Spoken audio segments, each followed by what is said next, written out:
खट्टा खाने वाली चुड़ैल। रात को अचानक राधिका मौसी को किचन से कुछ गिरने की आवाज आई। उन्होंने बाहर निकल के देखा तो किचन में उन्हें कोई सफेद साड़ी में दिखा।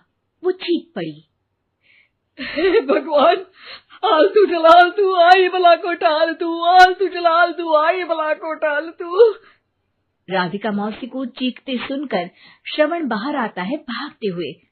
अरे माँ, क्या हुआ? क्या देख लिया? दादी माँ आ गई क्या सपने में? अरे बेटा, रसोड़े में देख तो कौन है? श्रवण रसोड़े में झांक कर देखता है और उसे कोई नहीं दिखता अंदर। अब रसोड़े में तो कोई नहीं है माँ। कोई सफेद साड़ी में नहीं है क्या? नहीं माँ, कोई भी नहीं है। चिल्लम चिल्ली की आवाज सुनकर काजल भी वहां आ जाती है। अब क्या हो गया माँ जी? अरे बेटा, रसोड़े में एक चुड़ैल थी सफेद साड़ी में। अरे क्या कर रही थी वो अंदर? अरे बताया नहीं, कल आएगी ना तो पूछ लूंगी। चुड़ैल जी, आपका क्या प्लान है? माँ जी, रात बहुत हो गई है, आपने कोई बुरा सपना देखा होगा, चलिए सो जाइए। राधिका मौसी सोने तो चली जाती है, पर उनको रात भर नींद ही नहीं आती।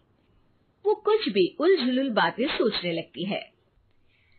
कहीं चुड़ैल की वजह से तो घर में टेंशन नहीं हो रहा, कहीं उसी की वजह से तो वो दादी नहीं बन पा रही। सुबह जब राधिका मौसी रसोड़े में छानबीन करती है तो पाती है कि नींबू का अचार गायब है। चुड़ैल नींबू का अचार ले गई, मुझे तो ठीक नहीं लग रहा कुछ।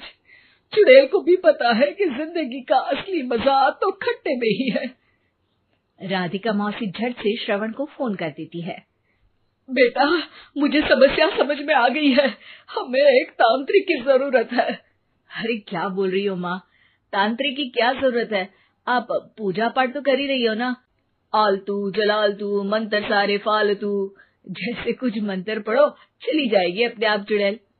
अरे नहीं बेटा, कभी चुड़ैल को कम नहीं समझते।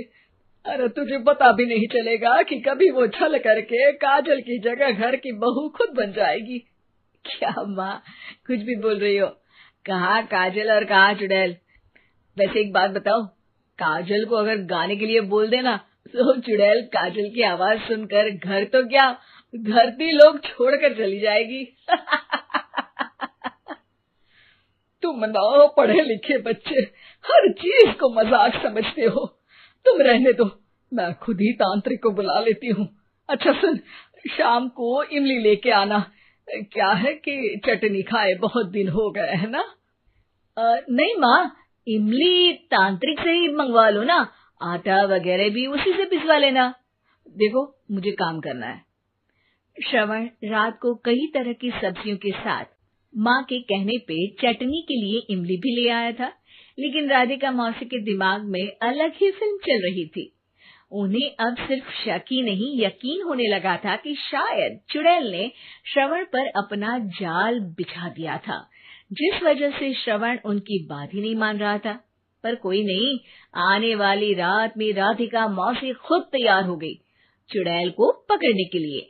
रुद्राक्ष की माला, तुलसी का पत्ता, हनुमान चालीसा सब हाथ के पास ही था, बस चुड़ैल का इंतजार था। और जैसा राधिका मौसी ने सोचा था वैसा ही हुआ।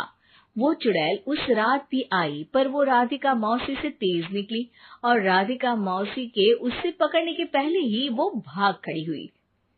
जरूर बहू पे साया है उस चुड़ैल का, तभी तो श्रवण के कमरे में गई है। और अगली सुबह राधिका मौसी पिछली रात हुए हमले में किन चीजों का नुकसान हुआ उसका हिसाब लगा रही थी। उनके खेमे से एक आम के अचार की शीशी भी गायब हो चुकी थी, और वो इमली भी जो कल श्रवण लेकर आया था। राधिका मौसी इस बारे में सोच ही रही थी कि श्रवण जल्दी से रसोड़े में आकर दवाइयों की पोटली ढूंढने लगता है। अरे बेटा, क्या हो गया? अब माँ, वो काजल की तबीयत खराब है, बहुत घबराहट हो रही है उसे। हे भगवान, मैंने पहले ही कहा था कि तांत्रिक को बुला लेते हैं, पर नहीं। अब देखो, उस चुड़ैल ने काजल को अपने वश में करना शुरू भी कर दिया है। हालांकि श्रवण भूतों में विश्वास नहीं करता था, पर अब वो भी डर जाता है और राजी हो जाता है एक तांत्रिक को बुलाने के लिए। कुछ ही घंटों में तांत्रिक आ जाते हैं और राधिका मौसी तांत्रिक जी को सब बता देती है। घोर संकट, घनघोर संकट, चुड़ैल को मारू जोर चाकट, ओम भट स्वाहा खटखा के आहा। अरे ये क्या मंत्र है? मेरे खुद के ओरिजिनल मंत्र है, कल रात को ही लिखे हैं, अच्छे लगे तो दाद चाहूंगा। एक और मंत्र सुनो, अर्ज किया है आब्राकडाब्रा, दिल्ली बम्बई आगरा, चंदा मामा सोवरले सुरन मामू जारा। ये मंत्र है? अरे कोई 40 वालीसा पढ़ो ना।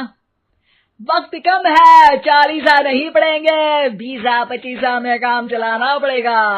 अलग निरंजन जाके लंदन, मुफ्त का मंजान घिस मेरे नंदन। अरे जल्दी करो तांत्रिक जी, जल्दी करो। तांत्रिक अपने उल झलूल मंत्र पढ़ने लगता है। श्रवण को तांत्रिक पे शक होता है। वो अपने एक डॉक्टर दोस्त को कॉल कर देता है ताकि कोई अनहोनी हो तो इमरजेंसी में चीजें मैनेज हो जाए। तांत्रिक धुनी रमाता है, जिसकी वजह से कमरे में काफी धुआं हो जाता है और जिसकी वजह से बहू की घबराहट बढ़ जाती है। अब भागेगी चुड़ैल। हाँ। बहू खांसते हुए धुएं से बचने के लिए बाहर चली जाती है। अरे भाग रही है, भाग रही है। पीछे पीछे श्रवण भी जाता है। बहू एक सोफे पर बैठ जाती है। तभी डॉक्टर दोस्त आ जाते हैं और श्रवण को पानी लाने के लिए कहते हैं। थोड़े चेकअप के बाद डॉक्टर कहते हैं, मेरे हिसाब से जाप का काम पूरा हो गया है। क्या मतलब? अरे कुछ भी नहीं माँ, कोई चुड़ैल नहीं है, खुशखबरी है, अब दादी बनने वाली है। मगर वो सब अचार के डब्बे। श्रवण दोनों अचार के डब्बे अपनी माँ को दिखाता है, जो कि उनके बिस्तर के नीचे छुपे हुए थे। आपने सही बोला था माँ, वो चुड़ैल काजल ही थी जो खट्टा खा रही थी। हमें कल ही पता चला, पर हमने आपको ये तांत्रिक वाला काम करने दिया ताकि आपको भरोसा हो जाए कि भूत वगैरह कुछ होता ही नहीं। अच्छा अच्छा, ये तो बड़ी खुशी की बात है, पर बेटा मुझे एक झाड़ू तो ला दे। क्यों माँ? ये तांत्रिक का भूत उतारती हूँ मैं। अब तांत्रिक राधा मौसी के डर से घर से भाग निकलता है और राधा मौसी उसके पीछे भागती है। अरे संकट ये घनघोर है, तांत्रिक मुआ चोर है।